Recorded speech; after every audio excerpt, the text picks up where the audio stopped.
Kenapa? Kemampuan otak kita ini Pak terbatas. Apalagi yang sudah muka-muka pensiun ini.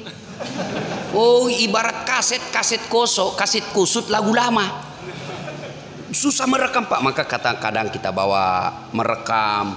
Dari situ saya pulang, saya baca kembali. Dengan seperti itu alhamdulillah saya bisa jadi ustadz. Ya. Datang ke masjid. Dan alhamdulillah tidak ada tuh orang di penjara karena rajin ke masjid. Saya heran, saya sering masuk ceramah Pak di penjara. Itu Bapak masuk penjara berlapis-lapis pintu. Sampai 3 lapis, 4 lapis pintu. Ada polisi, ada macam-macam. Polisinya dari Kemenkumham, 4 lapis Pak. Pintunya semua terali. Tapi penuh orang di dalam. Bersesak-sesakan. Masjid tidak ada satpamnya, buka 24 jam, tidak dikunci, sepi di dalam Pak. Karena kadang-kala ada orang bilang susah masuk surga Ustaz. Saya bilang salah kok dek. Kadang-kadang ada orang bilang susah masuk surga. Salah kau. Yang susah itu masuk neraka. Kok bisa Ustaz? Coba lihat. Narkoba bayar atau gratis? Bayar. Selingkuh bayar. Apalagi kalau diperas Pak. Dia bilang ceweknya ini, kalau kau tidak belikan saya AC, saya share ini foto kita berdua. Hancur Pak. Sudah dibelikan AC, dia minta lagi motor. Habis duit kita.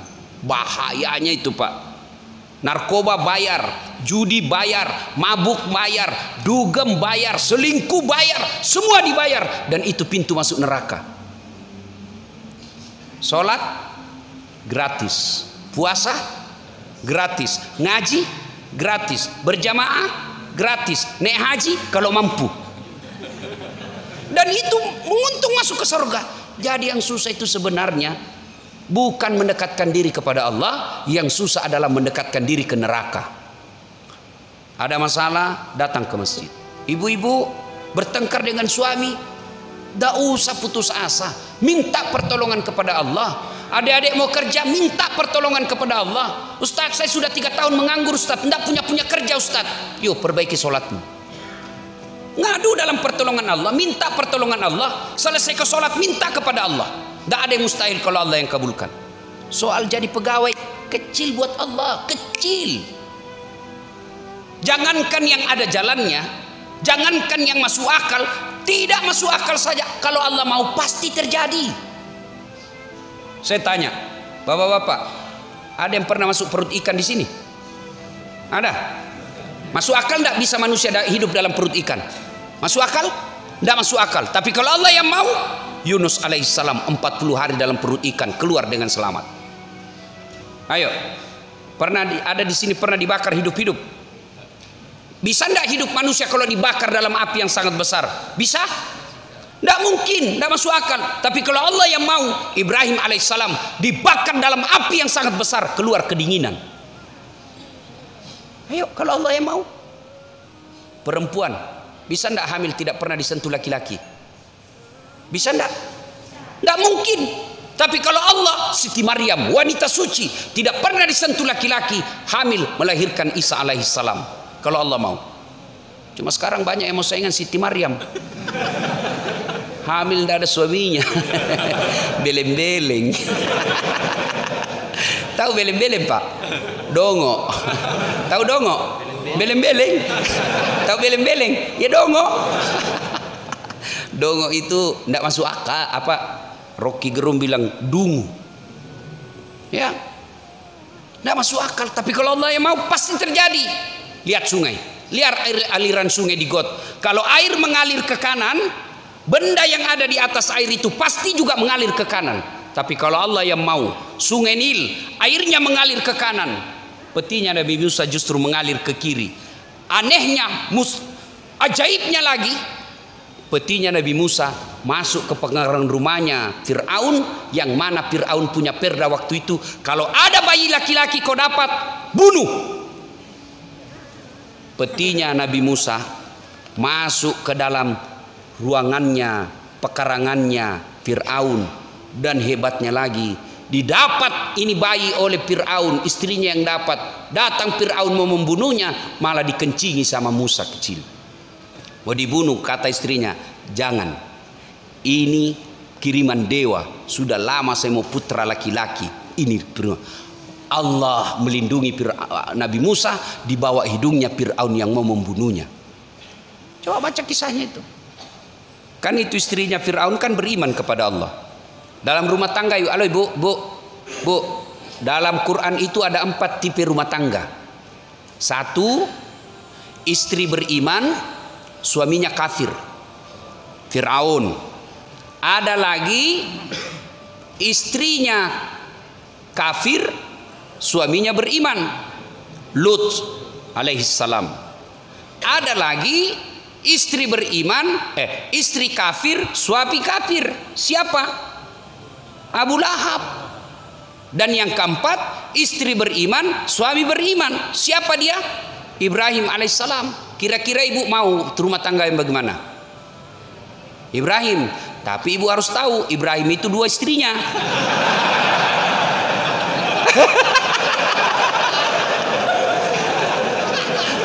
Langsung dia bilang gini, bu, sudah Ustadz, tidak usah Ibrahim, Fir'aun saja. Bapak saudara-saudara sekalian, nah hikmah pertama, tidak ada manusia yang tidak ada masalah. Ketika Bapak ada masalah, dekatkan diri kepada Allah. Cara mendekatkan diri kepada Allah, datang ke masjid, sholat. Sholat, Pak. Saya bisa cerita begini, saya alami. Saya bukan mau takabur. Ini supaya kita yakin saja. Zaman saya SMA dulu, luar biasa penderitaan saya. Sampai kuliah, saya pernah jadi cleaning service. Membersihkan 4 travel. Ada travel di Makassar waktu itu paling terkenal. Saya mendaftar sebagai cleaning service, membersihkan toilet 4 satu hari. Lalu saya bilang sama yang punya itu koordinator kebersihan, Daeng, tidak usah gaji saya, cukup kalau ada undian umroh kasih masuk namaku, mudah-mudahan saya bisa umroh gratis. Sampai tutup itu kantor, Pak, tidak dapat. Saya pernah menjadi loper koran yang membawa harian Fajar, koran terbesar di Indonesia Timur. Saya pakai sepeda selesai sholat subuh, sepeda saya BMX. Dicuri lagi sepedaku. Sampai sekarang saya tidak tahu siapa itu yang curi, kurang ngajar. Saya pernah menjadi pegawai catering, orang bau-bau, namanya Bapak Reza. Saya bilang sama Bapak Reza, saya yang bawa semua makanannya, tidak usah gaji saya, cukup kasih makan saya dengan adekku 2 kali 1 hari. Saya bawa semua cateringnya, rantangnya itu ke Jalan Ahmad Yani. Yang saya ingat sekali itu Bang Danamon waktu itu. Security-nya sangar. Setiap saya lihat, kau bikin kotor-kotor, kau lewat samping. Saya lewat samping. Sekarang saya jadi ustadz. Saya pergi ceramah, dia masih jadi security. Coba, saya sering rasakan itu, Pak. Dari kampung saya namanya Desa Bungi ke Makassar, itu 216 km. Naik mobil waktu itu kalau bayar full 5.000. Tapi karena saya bayar setengah, kadangkala 1.500, berdiri. Yang paling setengah mati kalau malam, 6 jam kita berdiri, ngantuk, Pak. Kadangkala kita jatuh. Untung kalau ada orang kasihan sama kita, kau duduk di sini deh. Saya sering rasakan itu ke rumahnya teman atau keluarga, dia sinis mukanya lihat kita, datang saja itu cari pembeli ongkos mobil. Rasakan itu.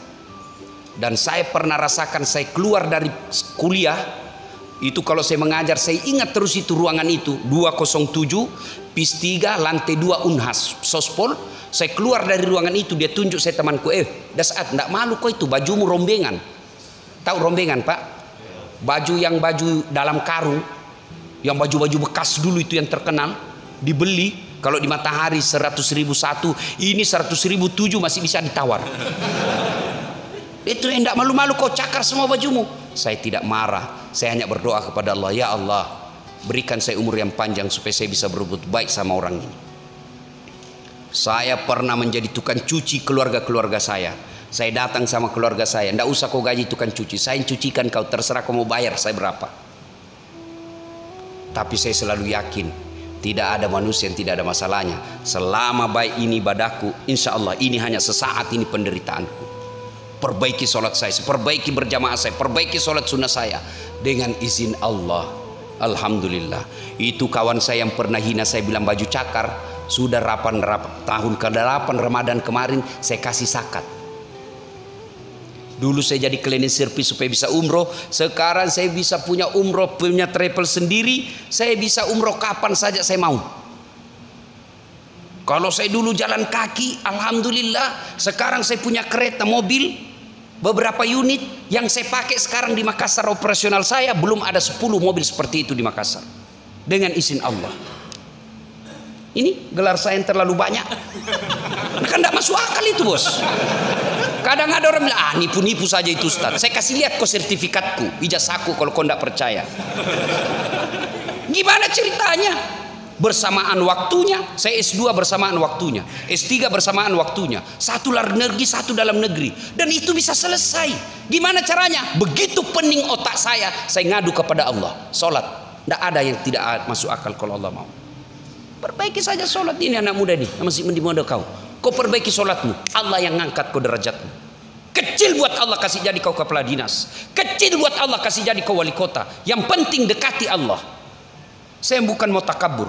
Bicara soal politik, saya pernah tercatat dalam lembaga negara calon wali kota Makassar 2013. 10 pasang calon kalah, tidak, cuma yang menang lebih banyak suaranya. Ada 2 saya Pak, 10 pasang calon, 2 bulan 19 hari sosialisasi. Orang bilang andai masih ditambah 1 bulan menang berdiri itu Ustaz. Dengan izin Allah.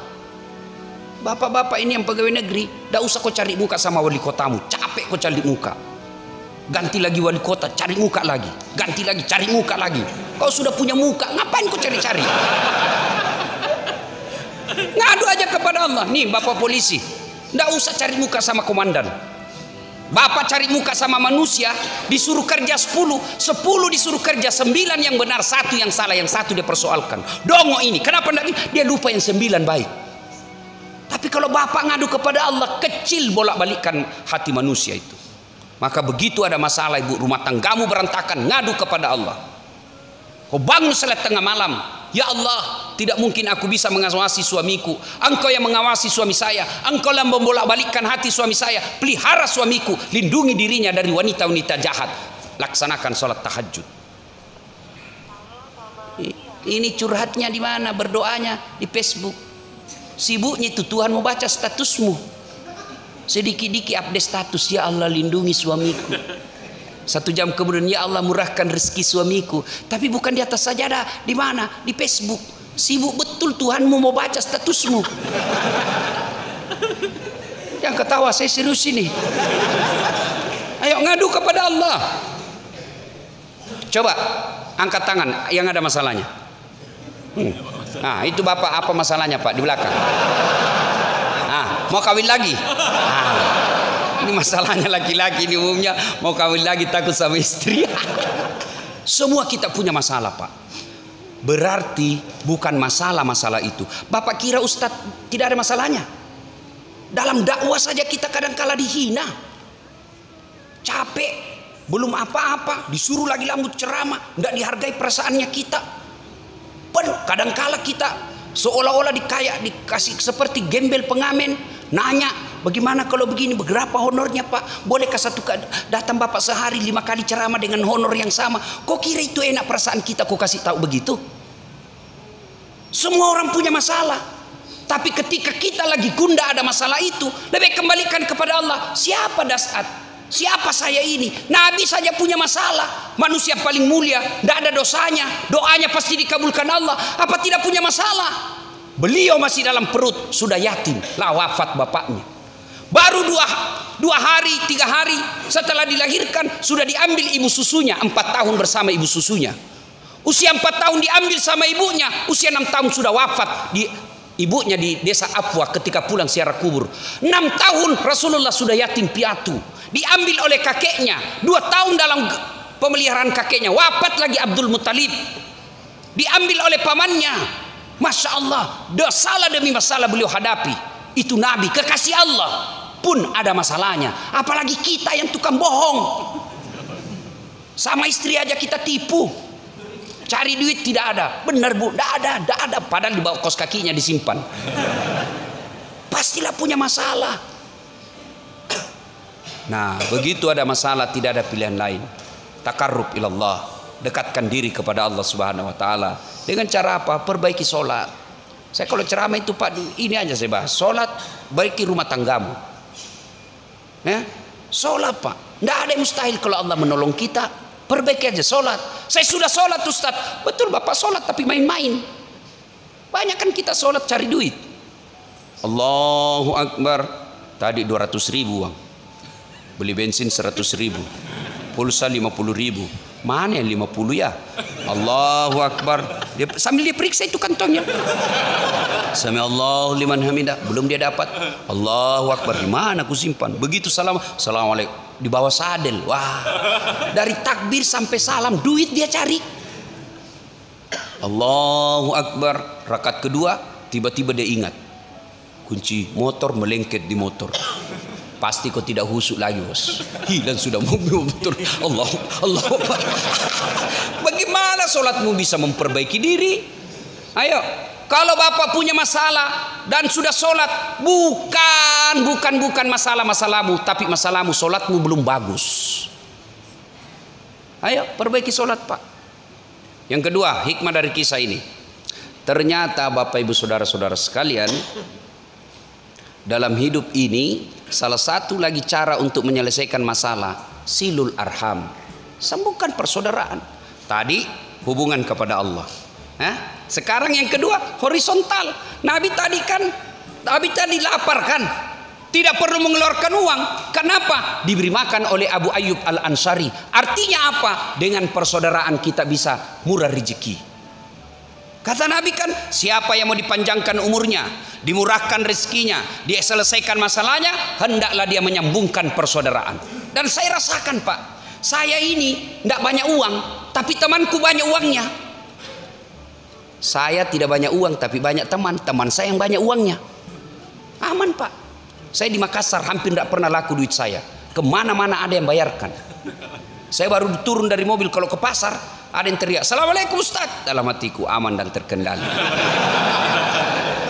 Ada yang isi ikan, isi telur. Begitu saya mau bayar, "Ndak usah Ustaz." Ndak enak pak. Berapa? Ndak enak. Berapa Ustaz? Ndak enak. Ndak usah Ustaz. Ndak enak pak. Padahal itu memang yang kutunggu. Itu istri saya senang betul itu kalau saya ke pasar. Dia suruh ke pasar, ndak laku duit saya. Yang kedua, banyak teman, gampang selesai masalah. Contoh yang tadi kan, tidak perlu keluar duit, Nabi sudah kenyang. Banyak teman, gampang selesai masalah. Saya ke kantor polisi, mau perpanjang SIM.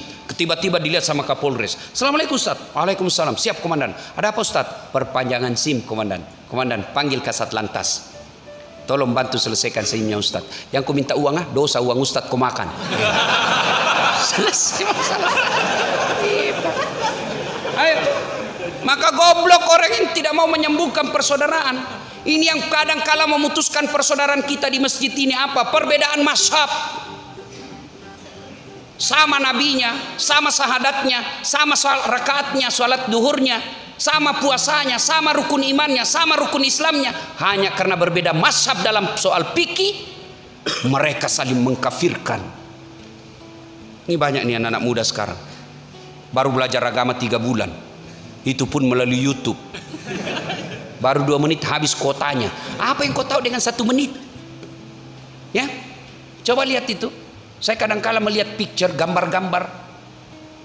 Yang paling saya ingat itu kaki orang ruku, sujud. Karena ada 3 saya lihat itu gambarnya.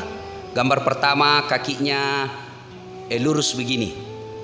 Gambar kedua yang di tengah kakinya menghadap jari-jarinya ke depan kiblat.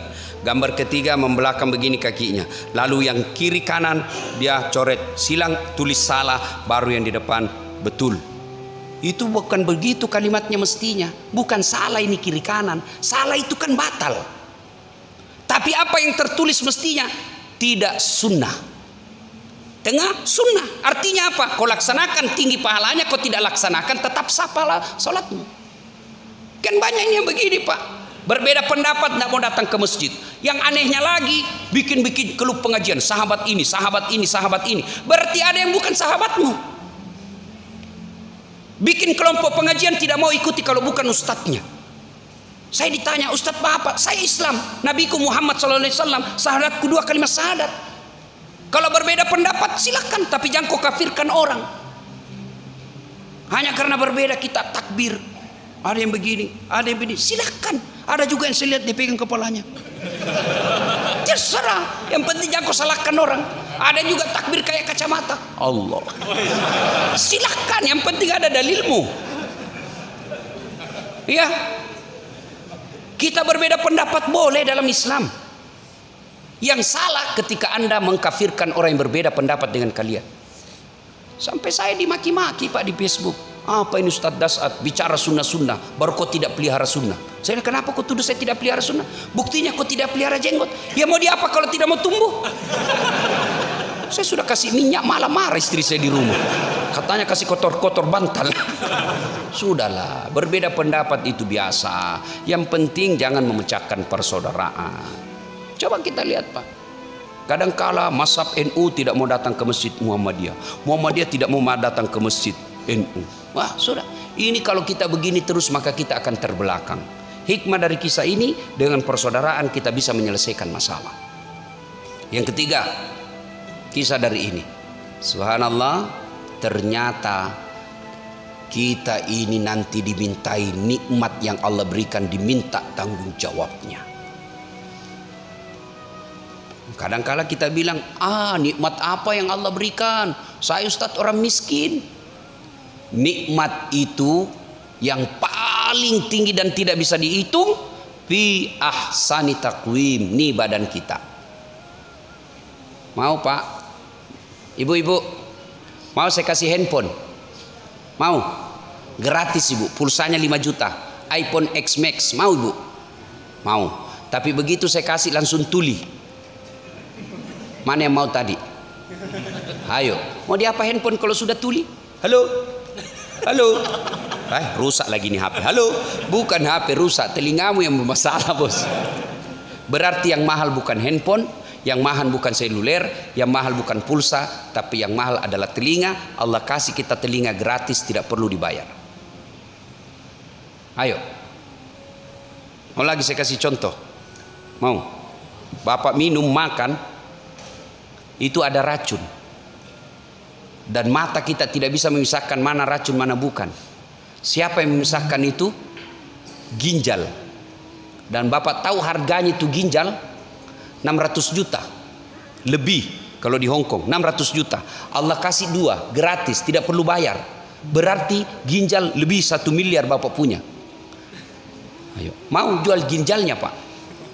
Ayo, Bapak langsung punya duit 1 miliar lebih.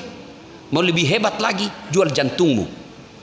Jantung 1 miliar harganya lebih di Hong Kong.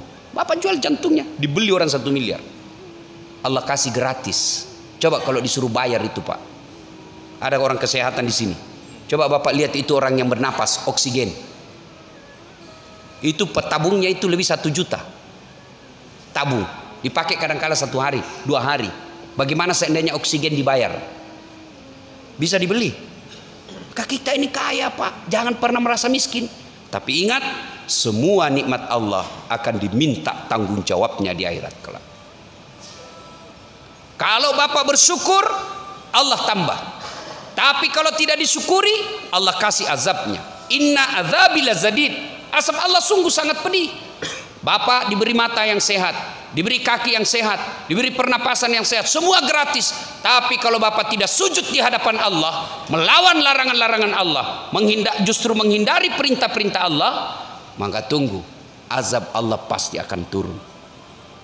Azab Allah bisa jadi Bapak tetap kaya, bisa jadi tetap banyak duitnya tapi tidak ada yang bisa dia makan. Berapa banyak orang saya berhadapan diundang ke traktir makan. Begitu saya berhadapan meja makan, apa yang saya pikir? Wih, enak semua ini makanan. Apa ini orang kaya? Apa dia pikir? Berhadapan meja makan, apa dia pikir? Asam urat, kolesterol, lemak, ginjal, tidak ada bisa dimakan. Dilarang makan nasi.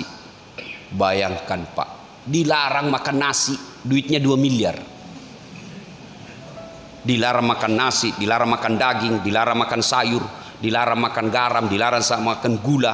Apa aja bisa dia makan. Ubi rebus. Padahal duitnya 2 miliar. Mobilnya harga 1 miliar. Baru 1 jam di atas mobil sudah stres, nggak bisa tenang. Mati kita kiri kan. Mobilnya itu 1 miliar tuh harganya, nggak bisa dinikmati. Itu karena Allah sudah menyiksa kalian. Maka syukuri. Semua akan diminta tanggung jawab. Tangan kita akan diminta tanggung jawabnya, telinga kita akan diminta tanggung jawabnya. Semua. Itulah ayat tadi yang berbunyi, al-yauma nahtimu ala afwahihim wa tukallimuna aydihim wa tashhadu arjuluhum bima kanu yaksibun. Masuk tahun baru Hijriah. Maka begitu Bapak menghadapi masalah, Bapak tidak usah stres. Begitu ibu menghadapi persoalan dalam rumah tangga, ibu tidak usah sengsara. Lebih baik dekatkan diri kepada Allah Subhanahu wa taala. Ya. Kalau Allah telah menolong kita, maka tidak ada yang sia-sia. Sudah ditolong Allah, masalahnya tetap ada. Maka bagi orang Islam, kalau dia sabar menghadapi masalah itu akan menggugurkan dosa-dosa dan kesalahannya. Suatu kali datanglah anak muda kepada Nabi menghadap. Ya Rasulullah, saya banyak dosa dan kesalahan. Saya takut azab neraka ya Allah. Ya Rasulullah, saya takut disiksa api neraka ya Rasulullah. Nabi bertanya, pernahkah kau mengalami masalah sehingga kau merasa hidupmu sangat tertekan, rasanya kau tidak mampu lagi menghadapi hidup ini? Pernah ya Rasul. Apa kau ikhlas menerima masalahmu itu? Iya ya Rasul. Kau tidak menyalahkan Allah? Iya ya Rasul. Maka Nabi menjawab, ketahuilah, itulah yang akan menghindarkan kalian dari dosa-dosamu, mencuci dosa-dosamu, dan menghindarkan kalian dari api neraka. Berarti kalau Bapak punya masalah yang sangat pelit, masalah yang sangat besar sehingga rasanya kita mau hilang saja dari dunia ini, tapi kalau Bapak sabar menghadapinya, tidak menyesal, lalu tidak menyalahkan Allah, ikhlas menghadapi semua cobaan dan hukuman dari Allah, maka itulah yang akan meringankan dosa-dosa kita di akhirat kelak. Ibu bapak saudara-saudara sekalian, inilah tausiah kita pada taklim kita kali ini. Mudah-mudahan ada manfaat. Lebih dan kurangnya mohon dimaafkan. Jika ada kata dan kalimat yang salah, mohon dimaafkan. Jika masih mau mendengarkan ceramah saya, silahkan simak tablik akbar Damai Indonesia Aku TV One setiap hari Sabtu atau Ahad pukul 14.30. Cuma itu agak lama Pak nunggu, biasa sekali seminggu, biasa sekali 2 minggu. Lama baru muncul lagi. Tapi kalau Bapak mau setiap saat nonton ceramah saya, ambil handphone, buka aplikasi YouTube, tulis nama saya Das'at Latif. Keluarlah ceramah saya yang ratusan. Sudah itu jangan lupa kasih tanda begini. Like ya. Nah, jangan dikasih gini Pak. Kalau Bapak kasih gini dicari malaikat pencabut nyawa. Masa ceramah kok kasih begini bos? Nggak enak ya. Cuma cepat habis kuota karena 1 jam itu ceramah saya. Maka saya sediakan ceramah saya yang ringkas. Namanya Cersi, ceramah singkat. 1 menit. Gimana caranya Ustadz? Follow saya di Instagram. Follow saya di Instagram. Das'at Latif 12. Das'at Latif 12. Sudah ku follow Ustaz, sudah ku tidak mau terputar ceramahnya Ustaz. Hakul yakin berarti tidak ada kuotamu. Kau beli dulu kuota bos ya. Ibu bapak, mudah-mudahan ada manfaat. Lebih dan kurangnya mohon dimaafkan. Sebelum kita akhiri, mari kita berdoa kepada Allah Subhanahu wa taala. Mohon izin untuk mengirimkan suratul Fatihah kepada Rasulullah Muhammad SAW. Khasiat dan keutamaan surat Fatihah itu keikhlasan Bapak Ibu sekalian untuk dihadiahkan kepada saya. Mudah-mudahan sehat walafiat, istiqamah dalam dakwah. Ila hadratin Nabi Mustafa Muhammad SAW. Summa hususil Das'at Latif. Al-Fatihah. Bismillahirrahmanirrahim. Alhamdulillahirabbil alamin. Arrahmanir rahim. Iyyaka na'budu wa iyyaka nasta'in. Shiratal ladzina an'amta 'alaihim. Amin. A'udzu billahi minasyaitonir rajim. Bismillahirrahmanirrahim. Allahumma shalli ala sayyidina Muhammad wa ala ali sayyidina Muhammad. Alhamdulillahirabbil alamin.